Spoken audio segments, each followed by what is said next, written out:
thrilled at RFS to start this Insightcast. Thank you for everyone to join us today. We have very early in the morning in Seattle, United States, we have Morgan Housel with us.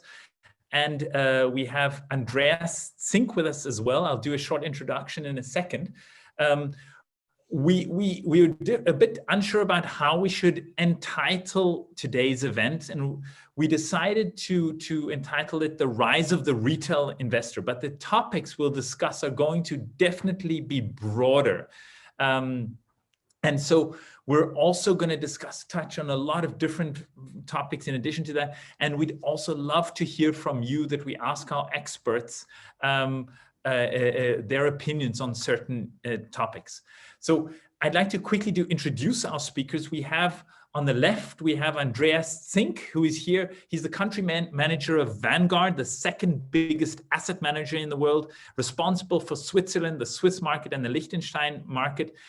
He's also has a PhD from the University of St. Gallen here in Zurich, and has had a very illustrious career so far. So Andreas, thank you for being with us today. Then we also have Morgan Housel. Morgan Housel is a best-selling author, has also worked in the investment industry for a long time, has been a journalist, also has a very impressive career. I think the most beautiful part of what I could say, one of the most beautiful parts I could say about Morgan is that when he wrote his book, The Psychology of Money, originally there were 5,000 copies that were printed, and now over 250,000 have been sold and counting. I have it here, by the way, and recommend it. It's a phenomenal book. So please consider adding to that number of sold books. And even better than the book, I think is the author in person. So Morgan, thank you so much, especially so early in the morning for you. You started this day before 6. So thank you for joining us here today. I'd like to also direct the first question to you and just ask you sort of what is the main premise of the psychology of money, and what inspired you to write a book about that? Yeah, thanks very much, Robert. Thanks for having me this morning. To summarize the premise of the book, it's this. You can have all of the financial knowledge in the world. You can know all the formulas, all the data. You can be a financial expert. But if you don't have the behavior side of finance down, you're going to do very poorly. And on the other hand, you can be a complete novice about finance, not really know the details, the formulas, but if you have your behavior down, if you have a good relationship with greed and fear, if you can take a long-term mindset, if you are not very gullible and you seek your information from good, trustworthy sources, you can do very well over time. And very few other fields work like that. There aren't many fields where someone with no education, no background, no experience can massively outperform people who have the best education, the best background. That doesn't happen in many other fields. And so we tend to be taught finance like it is math, like 2 + 2 = 4, very clean, one answer for everyone, very precise. And investing is just not that. It's a much softer, mushier skill that has to do with how we think about, again, topics like greed and fear and whatnot. And people know this. Behavioral finance has been around for a while, but I think it's so easy to sweep it under the rug because it's not analytical. You can't summarize it with charts and formulas. So even if it's the most important part of investing, it tends to be one of the most overlooked parts of investing. So the book is 19 short stories that tell a story about how we think about risk and how we can think about the psychology of money and behavioral finance in a better way that's easier to wrap your head around. And I wrote it because I've been a full-time financial writer for almost 15 years now. And as I've noticed, and everyone else has noticed, it's just a constant show of crazy, silly, inane, dumb behaviors all over the world with everyone. There's no other field than money where people showcase how flawed they are as individuals in so many different aspects. So there's no shortage of material to write about how people think about money in crazy, interesting ways. Can you share with us 2 examples that you think are most impressive? They can be recent, but they can also be doing crazy stuff. There's one story that I tell in the book that in the United States, I don't know how this works in Europe, but in the United States, we have a big lottery system. You can go buy lottery tickets. And in the United States, the huge majority of those lottery tickets are purchased by the poorest Americans. Mm. The lowest quartile of income groups in the United States buy 90% of the lottery tickets. These are people for whom they are struggling to buy food and pay their rent, and they're spending a fortune on lottery tickets. Now that looks crazy. That looks like why are these people who can barely feed themselves are buying scratcher tickets? What are you doing? And there's actually a sense here that I think it can kind of make sense, in the sense that, look, most people who are stuck in the lower income groups probably don't feel, as most of us on this call do, that we can move up in our careers, that if we work hard, we can get a promotion. If we make an investment, we can grow our wealth over time. If you feel like you are stuck in a low wage job, you don't have that feeling that most of us do. And therefore, if you feel like you're stuck in a minimum wage job, maybe you feel like buying a lottery ticket is your only chance out of that situation that you're in. It's the only time in your life that you can hold on to something tangible that says, this is my ticket, literally my ticket out of my economic consequences. So for me and you, and most people on this call, it looks crazy. These poor people buying lottery tickets, what are you doing? In their minds, I think if we can try to open our minds a little bit, it makes a little bit of sense. And that idea that what looks crazy to me actually makes sense to them, I think applies to so many things in money that we don't think about. And there's so many times when people look at the investments that people make, how they trade their stocks, whatever they do with their money, their savings rate, and we say, that's wrong. You're doing it wrong. That doesn't make any sense. That's irrational. But lots of times it's just because we're different people with different incomes. We live in different countries. We're born in different generations. And therefore we think about money and goals and opportunity in totally different ways, which gets back to this idea that money is not like math, where 2 + 2 = 4 for me and you and everyone. It's a much more personal, psychological and emotional field than we give it credit for. Very good. I mean, this is, if we get back to the theme of this discussion, would you also say, Morgan, and I'm going to get to Andreas in a second, that this, you could relate this sort of emotional approach to sort of perhaps GameStop, but also this massive rise of retail investing activity we've seen since the beginning of, I won't say the pandemic necessarily, but lockdown by all means. Yeah.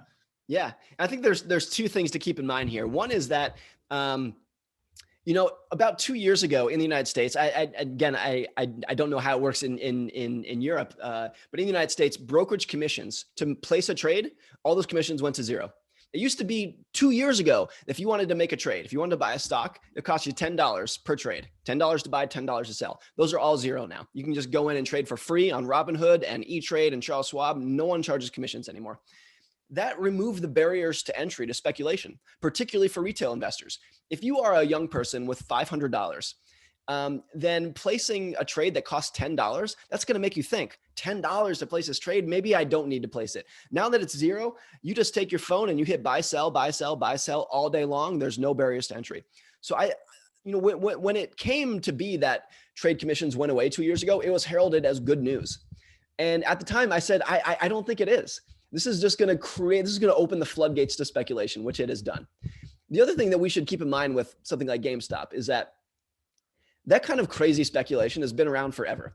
It was around in the 1920s, in the 1960s, in the 1990s, and today. The characters are always changed, but it's the same movie. It's the same plot. Like, we've seen this over and over again. So even though we look at it and we try to say, like, what's different this time, people have been doing that kind of speculation for 100 years, and they'll be doing it 100 years from now. And then the third element to this is, of course, we're all locked up in our homes, nothing to do. Normally we would be going to concerts, going to parks, traveling, going on vacations. Now we're sitting at home with nothing to do. What are we going to do? We're going to pick up our phones and trade stocks. So I think those three elements kind of explain most of what's going on. No more sports to bet on and all of this sort of thing. Yeah, absolutely. But don't you think, if you think about the fact that we've had this massive liquidity injection over the last 12 years, and had a big wealth effect. So capital holders owners have both equity and bonds have benefited disproportionately much. These lower prices, does that not work to democratize access to capital markets? Do you think that's so bad? So, yeah. It democratizes access, but access has not really been the problem because of people like Vanguard and whatnot that have created access for lower income people. Access isn't the problem; it's the income of making it. So it's not that lower income people could not invest; it's that they didn't have money to invest. That's always been the problem. So I think the most of the democratization of investing really took place in the last 30 years, 40 years, when mutual funds, ETFs, index funds really took off. That's what really brought it, out to the masses. But 10 years ago, you could open an account at Vanguard and buy a low cost index fund and open your account with $1,000 or whatever the minimum is. So like that's always been out there. And it's great that we're doing this. I mean, some numbers on this. In the United States, on the eve of the Great Depression in 1929, the roaring stock bubble of 1929, 5% of Americans own stocks, just 5%. Whereas today, it's 50%. So it's like those numbers have grown massively over time. And it's roughly half of all households. Like that's a pretty good ownership base that's in there.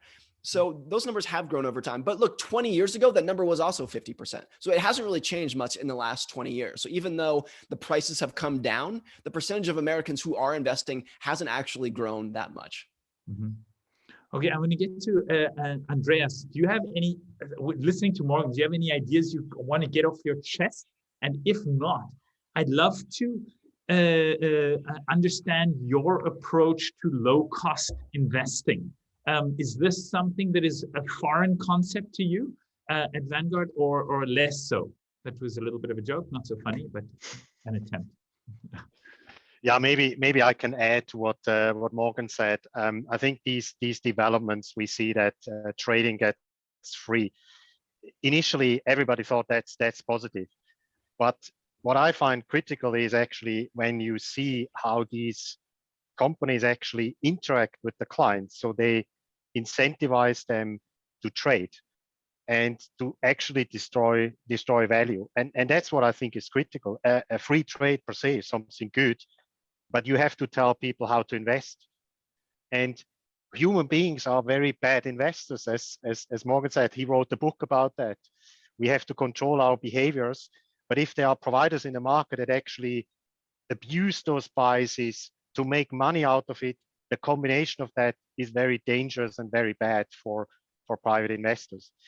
But if you are profit oriented and you have shareholders, I mean, what is the purpose of a firm, right? It can be different.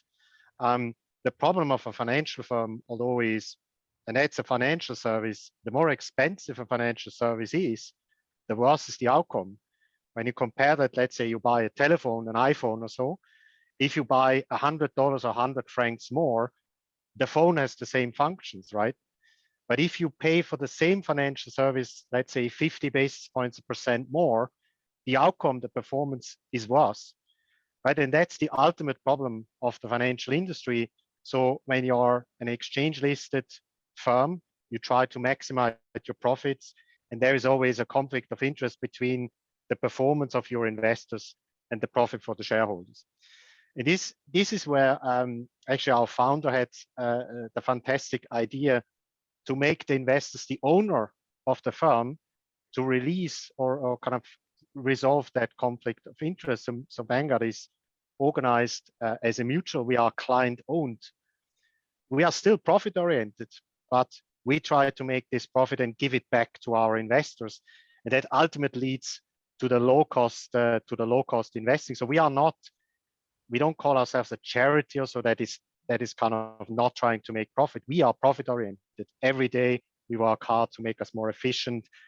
I'm a salesperson, so we try to get inflows, and that results in a profit. But this profit, we use this profit to bring the costs of our investors down. And the structure also puts us in a position actually to speak the truth and tell people how to invest. Because if you tell people the truth, how to invest, that's not that attractive for a financial services firm, right? There is not a lot of trading involved. There is not a lot of tactical calls involved. It's just long-term orientation, clear goals, control what you can control, and don't care about the rest. That's a very simple principle, but that's not very profitable in the sense, but our structure actually allows us to do that. Wonderful. Can you describe, I mean, I've read about this a lot, the so-called Vanguard effect. What is the Vanguard effect on the, especially asset management industry? So when we enter a market or let's say when we launch a product in a certain asset class or asset category, you see the effect that initially kind of we collect assets, so we get new inflows and the new money comes to us because we have a better proposition. But people that are already invested typically don't switch money to the new product. The moment this happens, the competitors would react to our price and try to match or undercut our prices. And a very prominent example is the S&P 500 ETF in Europe. I mean, in the US, you cannot believe that, but there was, until about a decade, there was one product from iShares with an incredible fee of 50 basis points. One S&P 500 ETF, 50 basis points. And then when this exclusivity ran out, this was one of the first products that we launched. And we launched it at a fraction, obviously, of this price. And we got a lot of inflow. And then what happened actually, I mean, others launched product as well, that the market price came down. Now you can trade an S&P 500 ETF at 5, 6, 7 basis points. That's still more expensive than in the US, but it's an attractive proposition. And this, you can see this effect in many areas where we are successful, where we are present and launch a product so that the competition reacts. And what is also interesting, we don't really care where the competition is. So we don't respond to price cuts of competitors. We follow the rule that whenever we make a profit, this puts us in a position to bring the prices down. And we also have seen times in 2008, for example, when the markets crashed, that we had to increase our prices because it's always like the asset management industry is a scale business, but if the prices come down, you have higher costs in terms of basis points. And our clients accepted that. So they accepted higher prices because they understood and they perceived it as fair that we bring the prices up. And the moment the markets kind of went up again, we were in a position to bring the prices down again. So how do you respond to accusations that you also read about that you guys are communists because of your organizational structure and you're destroying the industry?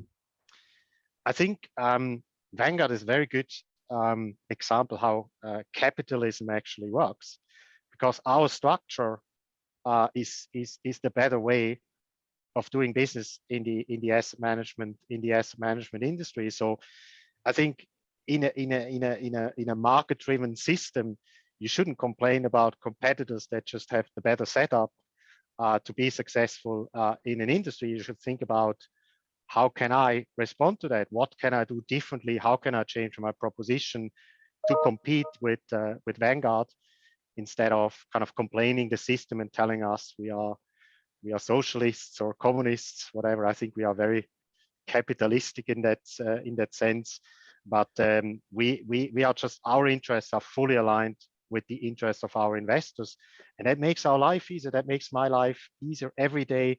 When I have to take a decision, I can always put the client's interest first, and I don't have to care about any shareholders or any other interests which are not in favor of our clients. That's an interesting point. I actually remember being on a panel once and with several Vanguard people, and people were discussing a lot that I'd never experienced before. They were discussing about how to get clients to trade less. And I come from an environment where my job was always the opposite, right? To get clients excited about ideas and themes and market movements, gyrations. And my question is really, in a world in which larger parts of the value chain are being commoditized in a zero cost scenario. In other words, you see the front end, as Morgan said, you have Charles Schwab, etc. It's zero cost to trade stock. And then also deeper into the value chain, you also see the costs of funds coming down. I think Vanguard's average costs for the entire organization are under 10 basis points, right? How do providers really offer their clients value? Because isn't it really also a value if you say, if you inspire them with themes, perhaps? Could one say that? Morgan, what do you think? I think if you look at what financial advisors and fund managers did 20 or 30 years ago, and prior to that, they were really information gatekeepers. You went to your financial advisor because he had all the information about what mutual funds to buy, how the market was doing, what the stock prices were. That wasn't really public information. You had to go to someone and pay them for that information. That's all totally different now. In the last 10, 15 years, everyone with a smartphone has all the data, all the information, all the comparisons. It's all for free and it's all out there. But now the value of financial advisors, let's leave aside fund managers for a second. For financial advisors, still provide a lot of value, even if they're not gatekeepers anymore, but they have to become almost like therapists for their clients. Like your job, if you as a financial advisor, if you could keep your clients in the game last March, when the stock market in the United States fell 35% in 2 weeks. If you can keep your clients from not selling during that period, you've earned your fee for the next 10 years. And you've earned that fee like it's so well worth it if you can keep your clients in the game. That's the job of a financial advisor. It's like helping them understand risk and their own risk tolerance, their own behaviors and whatnot is so incredibly valuable. And I think that is where the value is added these days. And even if you are a financial advisor that charges 100 basis points, a big fee, and a lot of them do. If you can keep your clients in the game last March, totally worth it. Totally worth it. That's where the value comes in from financial advisors. And look, what's really interesting about Vanguard that I want to say too is that Vanguard has some of the highest customer, and I should say too, I have no skin in this game. I'm not being paid by Vanguard. Are you not a customer of Vanguard, Morgan?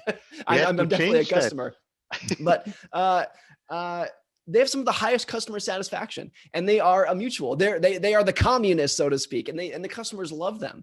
They provide good service. So like, look, if there are fund managers out there who can do a better job, provide better service, better returns for higher fees, then they can and will do that. And I don't mean that flippantly or sarcastically. There are good active fund managers out there that charge higher fees that earn their returns. That's great.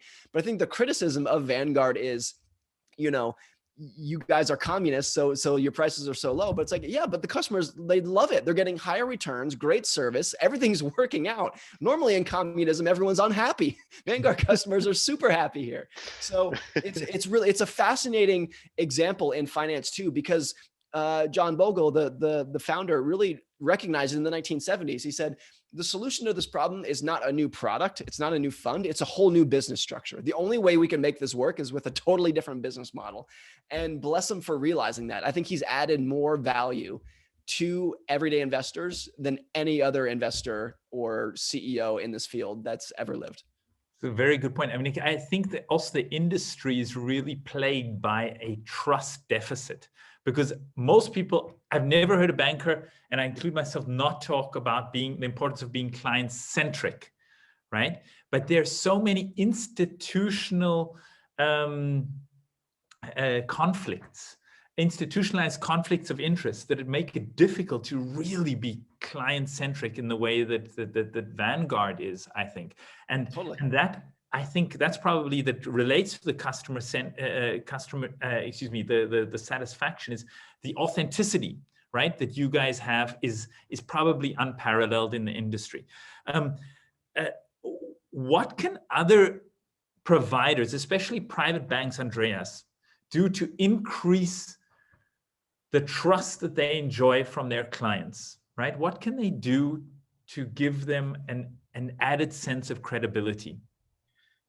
Yeah, I think it has a lot to do with transparency, being honest, not trying what we see like with these free services or products and then make money behind the scenes. That's, people might not understand, but they understand that the firms that are out there, they wouldn't exist if they offer a service that comes with a cost and they offer it for free. That's not possible, right? They know there is somewhere pockets of money that they would make. So I think it's proposition.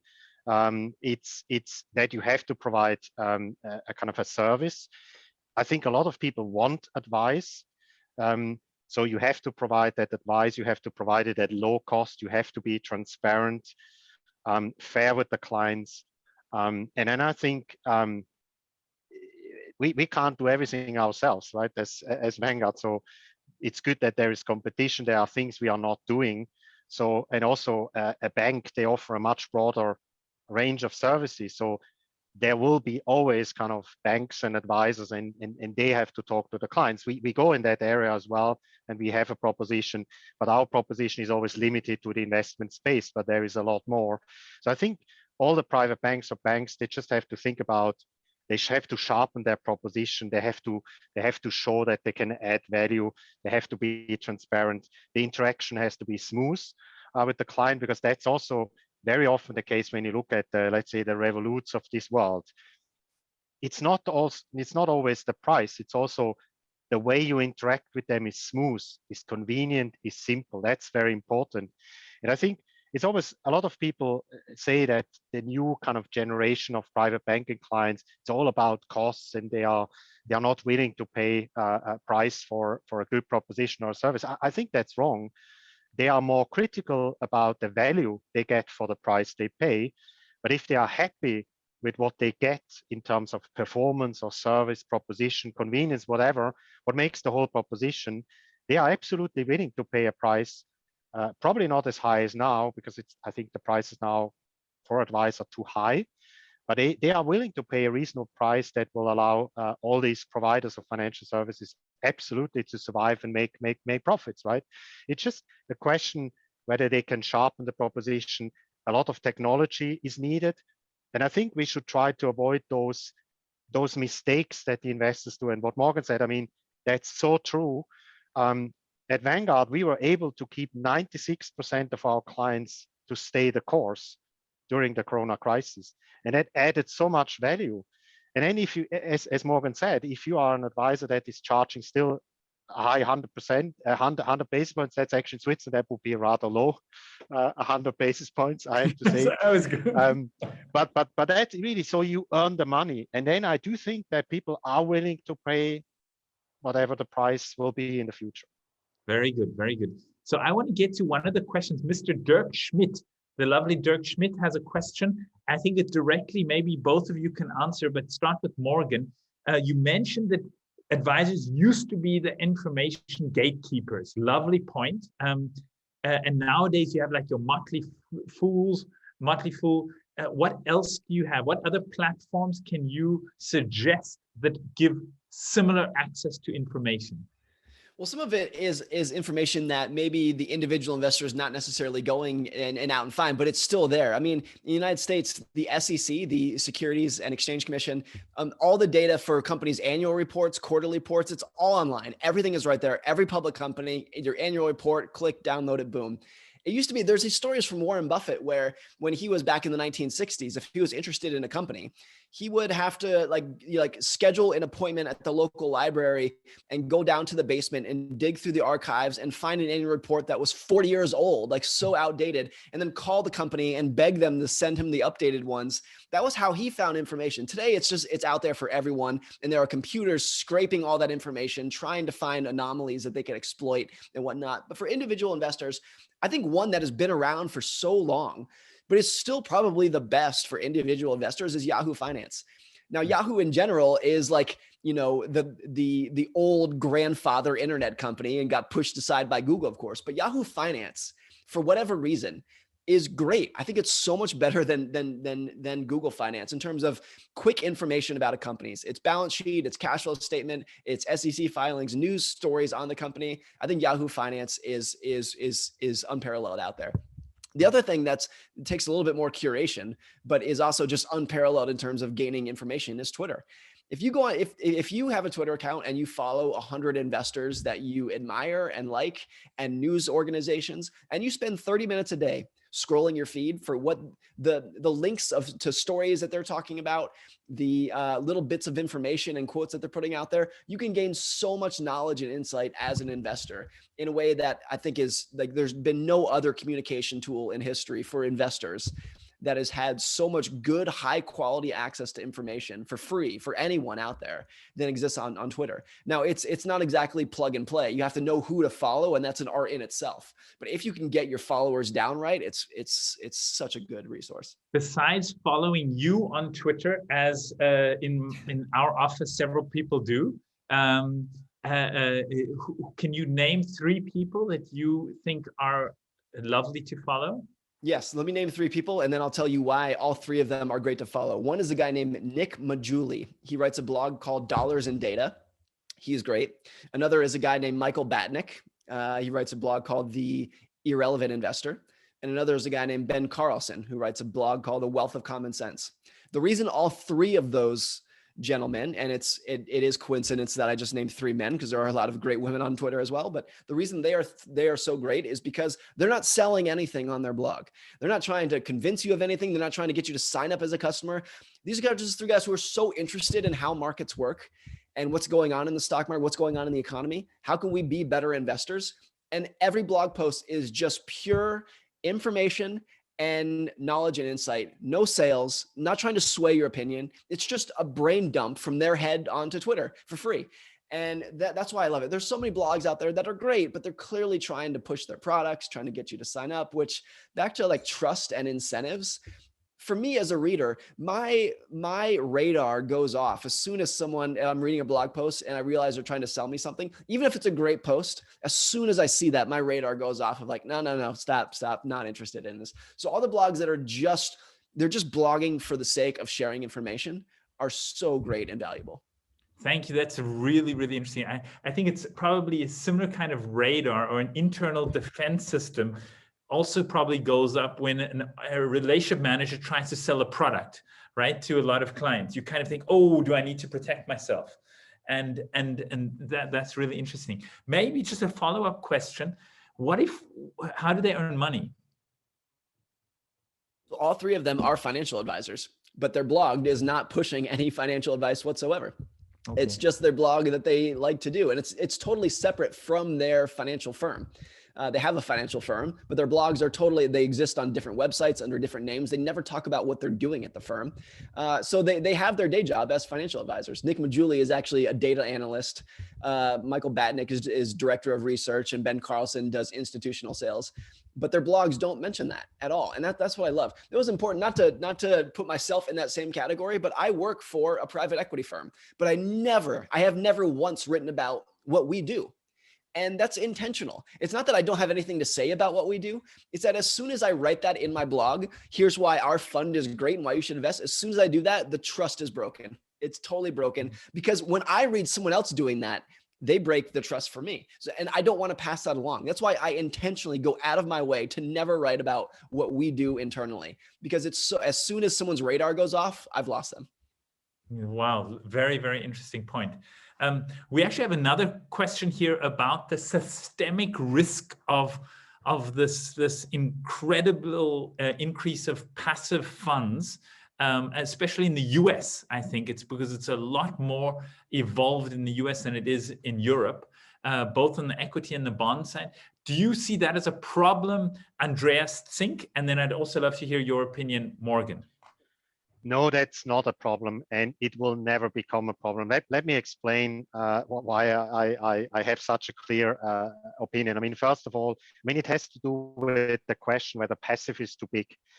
And when you look at the US market, which is the market with the most use of passive instruments, I mean, when you look what drives the trading volume of stocks, we have done an analysis, 96% of the trading volume of US stocks is driven by active managers. So we are far off from passive kind of dominating the market. We are far off from an inefficient market because of passive investing. So that's very clear. And the other thing is, these statistics, they often use funds and ETFs only. That's only part of the market. If you look at the entire asset pool, you will see that only about 15, a little bit more in the meantime than 15% is actually indexed, right? And is following a passive investment strategy. So still the majority of the market is probably unmanaged or actively managed. So passive is definitely not too big. But should the growth continue, right, for quite some time, you could ask at some point, okay, now is passive too big? And here is what happens or will happen is, if too many investors go passive, there are opportunities for active managers because the markets become less efficient. So people will realize and see, oh, actually the performance of active funds gets better. It's probably better than the passive funds, and they might switch back. So I believe there is somewhere kind of a break even and then it will slightly go towards active, towards passive and back. But there is somewhere a balance in the market. But I'm pretty sure when you look at these statistics, 15%, 96%, we are far off from that point. And I mean, I read now the question it's based on a statement from a hedge fund manager. And that's often what we see. Criticism of passive investing doesn't come from passive investors. It comes from, let's say, hedge fund managers, active people outside of that industry. And it's a matter of fact that a simple ETF S&P 500 has outperformed any hedge fund or most of the hedge funds by far. And then I would rather say, is the hedge fund, is that a proposition that is sustainable? But certainly passive is a very good option for investors, in particular when you are not really in a position to follow these information and then decide which stock you're going to buy. I mean, for most private investors, that's probably too difficult and too much. You're overwhelmed with information, so it's better to go with an index fund. And what our founder always said, instead of trying to find a needle in the haystack, just buy the haystack. Then you have those needles for sure. And that's probably the simplest way for investors to do so. And then maybe my last comment, another criticism is that the main indices are driven by just a handful of stocks. The FANG stocks, for example, in the last 3 years, that has always been the case, in particular for the S&P 500, that the index has always been driven by a handful of stocks. That's very natural. The good thing is if those stocks stop to kind of drive the S&P 500, you can be sure you have the ones that will drive the S&P 500 in the future. You already have them in the portfolio, in the index, and will benefit from that. A very quick follow-on question, then I want to get to Morgan, is on the same question. The 220 pricing model, this has quite a long tradition. Do you see any future for that? Is there any future legitimacy to to demand a 220 pricing structure? I mean, it's a typical hedge fund pricing strategy, 2% flat fee and then 20% of the outperformance. The benchmark of hedge funds is very often kind of a money market rate, which I think, given the risk of those strategies, that's quite an unambitious benchmark. Okay, there are some high watermarks maybe, but I think that the answer to that question, kind of when you look at the performance, it answers it. It's too high. It's not sustainable because the hedge funds, they don't perform well. They underperform normal active strategies. They underperform index strategy. And I do believe that the fees are part of the explanation, that they are just far too high and not sustainable for the future. Yeah, it's interesting. The Morningstar has actually published on this, that systematically high cost funds tend to underperform. Yeah, very, very interesting. Yeah. Morgan, getting to you, what is your impression? Does it worry you, this massive influx into passive funds in the last couple of years? Doesn't necessarily worry me. I mean, I think most of what was just said covers most of it. That I think the biggest, there are two big points. One is that even though passive is big, active is still enormous, and it's always going to be. There's always going to be a huge market for people trying to exploit opportunities that have the potential to make them rich. That will never ever go away. And in the United States, Vanguard has I think it's now $5 trillion in AUM, something like that. But the U.S. stock market, I think, is worth $100 trillion total.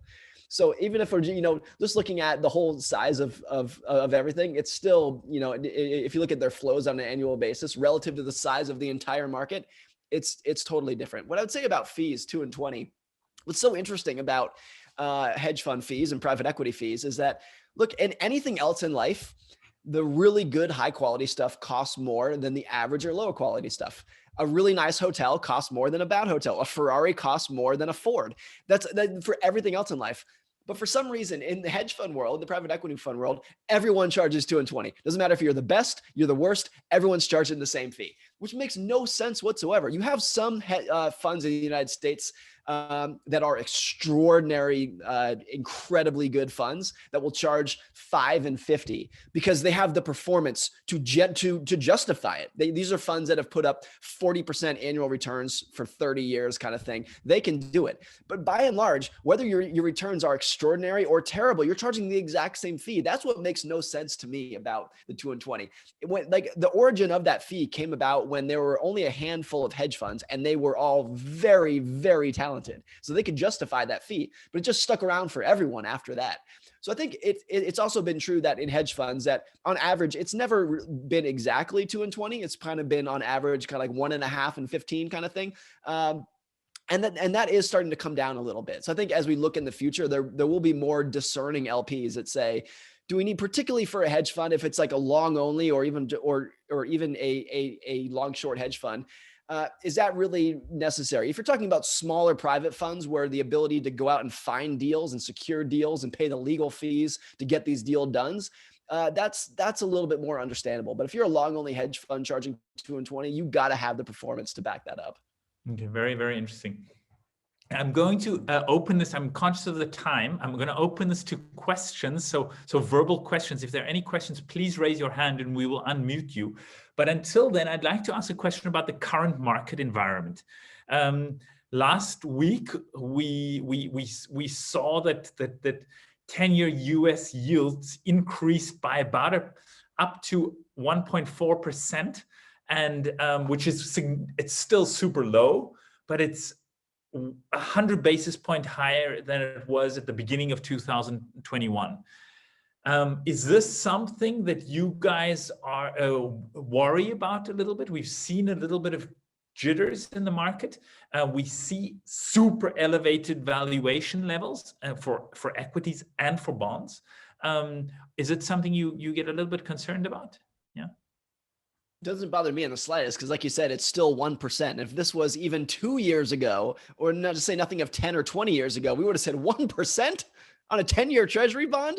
You're worried about that? That's so it's all relative, of course. And the fact that it's gone up, well, we're going up from a level that was pricing in the second Great Depression, falling down into an abyss that we had never seen before. So I think it's inevitable that it's going up. But I think what it's reflecting that is becoming more obvious is that there's so much stimulus and pent-up demand in the Western world right now that once vaccinations hit some critical level, and I think in the United States, we're going to get there in the coming weeks, you're going to have that money just absolutely explode onto the world in a way that when you combine that with people who want to travel because of pent up demand. And by the way, what percentage of hotels have gone bankrupt in the last year? What percentage of restaurants have gone bankrupt in the last year? How much capacity has been pulled out of the airline industry in the last year?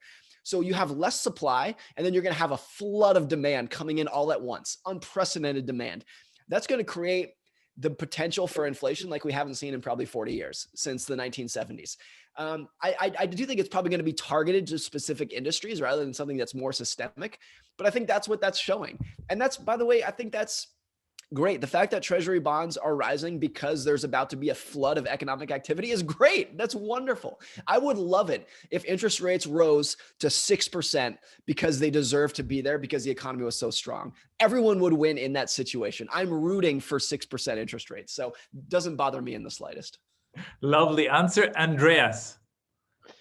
I'm also not concerned. I mean, valuations are very high, and it's probably fair to say that expectations for future returns are muted, right? That's very clear, but it's still, we expect still positive returns.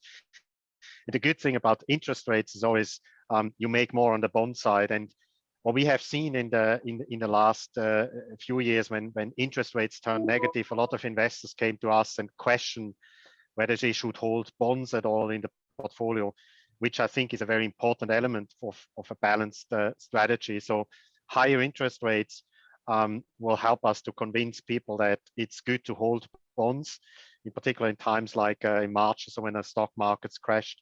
So we are not concerned. The atmosphere, and also that's what we hear from our clients, is very positive. So people are still risk on. And I see now with the spring coming, with the vaccination program, I mean, you guys in the US are a bit faster than we here in Europe. Probably we talk about years, not weeks or months in Europe to get vaccinated. But the mood has improved a lot when I compare the mood to, let's say, January, February. now it's much better with the good weather, with the progress, with the positive outlook. Some restaurants in some countries open. I have been at the restaurant, by the way, in a hotel over the weekend. That feels amazing. And so I think as long as the mood is good, I don't think there will be a massive crash or something if should the interest rates rise in the coming weeks. Lovely. I'd love to talk about, if anyone has any questions, please ask them. Sort of the next generation, we started with the rise of the retail investors. And we followed on with this idea of how financial service providers can offer real value to their clients. Are expectations of financial service providers changing, in your opinion? And related to that, is it a generational thing, or is it not really based on sort of your date of birth? I think there is a huge generational component in there in terms of millennials and Gen Z. Were the first generation to grow up with the internet. And therefore, they were very comfortable acquiring trust digitally, acquiring trust online, researching someone online in a way that my parents, the baby boomers, weren't. My parents acquired trust by looking at someone face to face, sitting across the desk from them, shaking their hand. That's how they acquired trust. And I think if you are a financial advisor that does your business that way, then going forward, as millennials and Gen Z become the generation who's earning the most money and has the most wealth, is going to be very difficult. And I think COVID has sent that into overdrive, because in the last 12 months, everyone has been forced to acquire trust digitally, like you and I are doing right now. So I think there's two takeaways from that. One is that financial advice used to be geographic. You kind of had, in your local town, in your local state, in your local country, you kind of had, your market, and it was all local. People came to see you. It was local. It's not local at all anymore. If you are a financial advisor in Los Angeles, you can acquire customers in Boston and New York and Florida in a way that was not the case 1 year ago. So I think the combination of a generation that's comfortable doing things online and COVID that has forced everyone to do things online has just massively opened up the market for all financial advisors. If you're a great financial advisor, that's the best news of your life, because your customer base just expanded exponentially. If you're a bad financial advisor, it's the worst thing you've ever heard, because there's not going to be much market for bad financial advisors anymore. If no matter where I live, I can just go to the good one. The good financial advisor is still happy to see me. In very much the same way that if you go back 100 years ago, there was an opera singer in every town. And if you were a bad opera singer, but you were the only opera singer in your town, it didn't matter. That was all you had. And then as soon as radio and TV and the internet came about, now it's just you have one or two superstars, and there's no market for anyone else but the superstars, because everyone can watch the superstar. Financial advice is moving much towards that. Very interesting. Andreas, do you have anything to add? Morgan. I fully agree. I mean, this generation grew up with the internet, but I think the question is a little bit whether they are actually interested in financial services. And I remember a survey where they ask people from the street, what are the things you don't want to do yourself? And then obviously first was things with the household, cleaning, washing, these kind of things. But then financial services or investing was quite high up. And I think that's a bit different in the US than in Europe, because in Europe, the pension assets taken care of by the government, by pension funds. You don't need to be that involved to have a good time when you retire. So I think the question is less so kind of whether they use the internet and source the services via the internet. There will be more for sure, but not all of them. But I think it's more than a question of perception. I think this new generation, because they are well informed and they compare things and they follow others on social media, share opinions, they are just much more demanding. And I think these willingness to pay a price only for something which they really want and which meets their expectations, that's actually, I think, the real challenge going forward. The traditional private banking client in Europe or in Switzerland in particular is an old person, typically a white man, that is certainly not in the internet or not that much in the internet, and privacy is the key good, and that will change. Like the expectations will change, and I think the channels, whether it's the internet or whatever channel, yes, that will change, but it's not for all clients. Not all clients will use those channels to be informed. I also think what we have to do, because also those, I mean, this new generation comes and starts working for the asset managers and the wealth manager. And that's interesting because you can then use technology actually to make a better job advising clients. I mean, avoiding that they sell, that they get greedy, these kind of things. That's also interesting to leverage that knowledge that comes in, and feed these people with the information actually when they look at their device, to make them kind of to avoid those typical behavioral mistakes that we all make or want to make because we are just human beings. Yeah. So maybe if I can push both of you very concretely, what could sort of incumbent financial services firms, let's say private banks, do to sort of address these changing expectations? Very concrete examples of what they could do. And I'm thinking about your Vanguard personal advisor. I just read last week crossed assets under management of 221 billion, right? This hybrid approach. So what kind of these similar things, two easy takeaways that private banks could implement to address the changing expectations? Who would like to go first? I'll jump in here, and I will talk my own book, so to speak, as a writer. But I think if you are a financial advisor who has a blog or a Twitter account or a podcast, whatever it is, and you are putting yourself out there and talking about what you see in the market, how you think as an investor, whatnot, that moves the needle so much in terms of getting people to trust you if they know you. If by the time they want to become your client and actually send you their money, they've been reading your blog for years, they've heard your podcast, they understand. You don't need to sell them anything. They already trust you. They already know how you think. They already know what you do. And I think the best financial advisors in the United States do that. Those three bloggers that I talked about earlier, like I said, they are financial advisors. They're not pitching their services in their blogs, but by the time someone wants to become their client, they know exactly how they think. They know how they think about the market. They know how they invest. They have a level of trust because they've been reading them forever. That goes so far in moving the needle. And here's the thing. It's hard to quantify the value of a blog. You write a blog post and you put it out in the world. You don't get any money for that right away, but over time, over years, what is trust worth to you? What is that, that name recognition worth to you? It can be everything. If you build it up over years, it's incredibly important. Okay. And the second one, so the blog to build up trust. And what would you say is the second one, Morgan?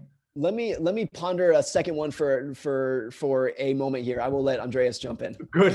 That will give me then also some time to think about the second one. I also have one thing in mind, which is, again, I would tell financial advisors to focus on what really matters, right?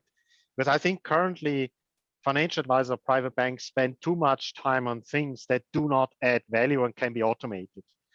And I think the focus should really be to avoid those behavioral mistakes, right? To focus on kind of really the clients focus on stay the course, stay disciplined. That's the absolute key. And this is what the financial advisor should spend most of their time. When you have about like asset allocation or tactical calls, fund selection to a certain extent, I think you can automate a lot, and it doesn't add that much value as kind of making sure that your clients stay the course, or that they define the right goals, that they have then the right long-term asset allocation, that they have low costs in the portfolio, and then stay disciplined. So these are the 4 Vanguard investment principles.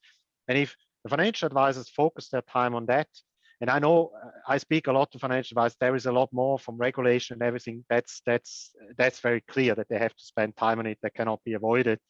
But I still think there is too much time, effort, and resources spent on things that could be automated, where technology could be used to ensure a better client outcome, a better client experience.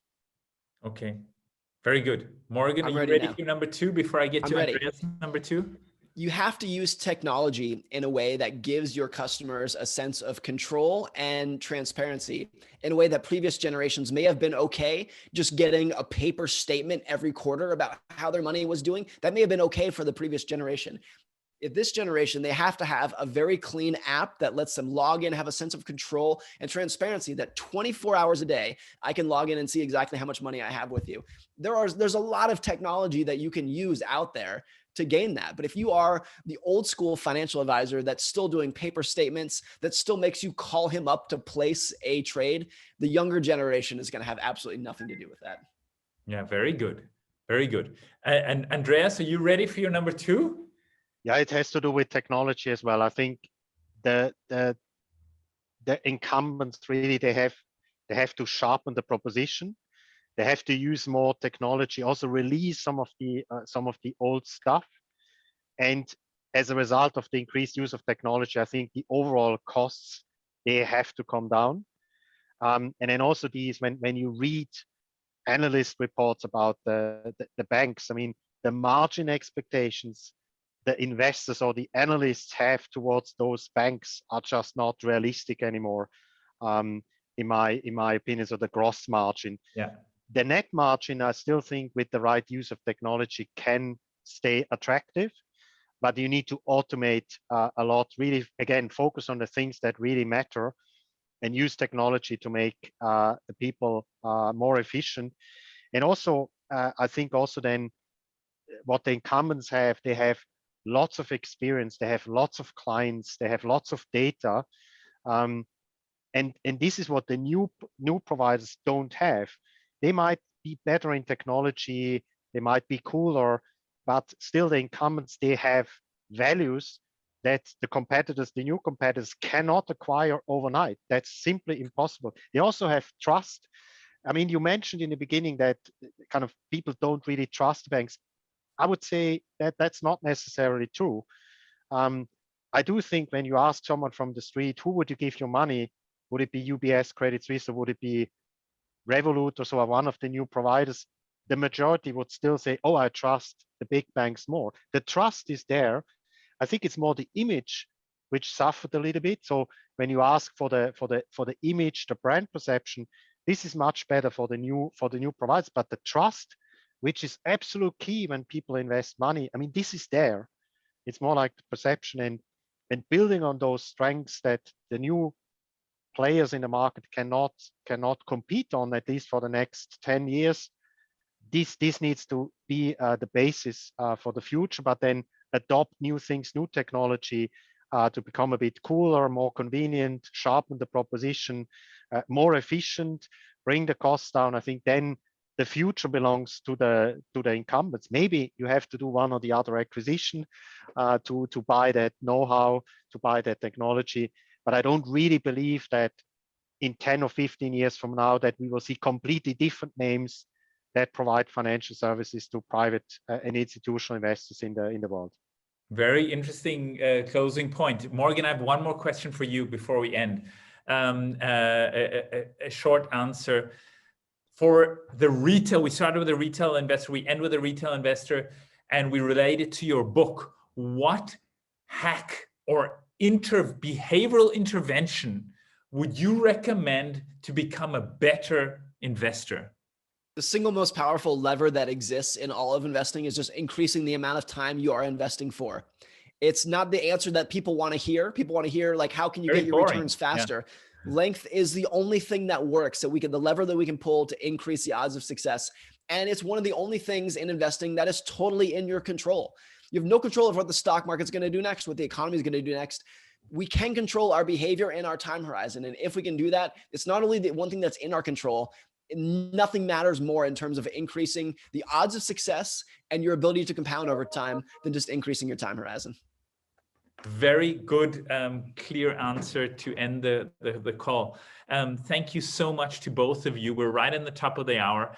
As I mentioned to you both, the origin of this connection was I really thought Andreas and Morgan would probably love having a beer together.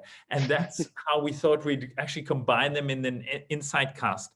I hope all of the audience will agree that this was a really, really interesting, insightful discussion. Thank you so much to Andreas for joining us and sharing your insights with us. Thank you also, Morgan, especially Morgan, for getting up before 6 a.m. to joining us, because it's 7 a.m. at your time now. We appreciate it immensely, and we hope that this will be a connection that we'll see again in the future. Thank you to the audience also for joining us, and we look forward to seeing everyone again soon. Thank you to everyone. Thanks very much. Thank you. Bye. Bye. Thank you for joining.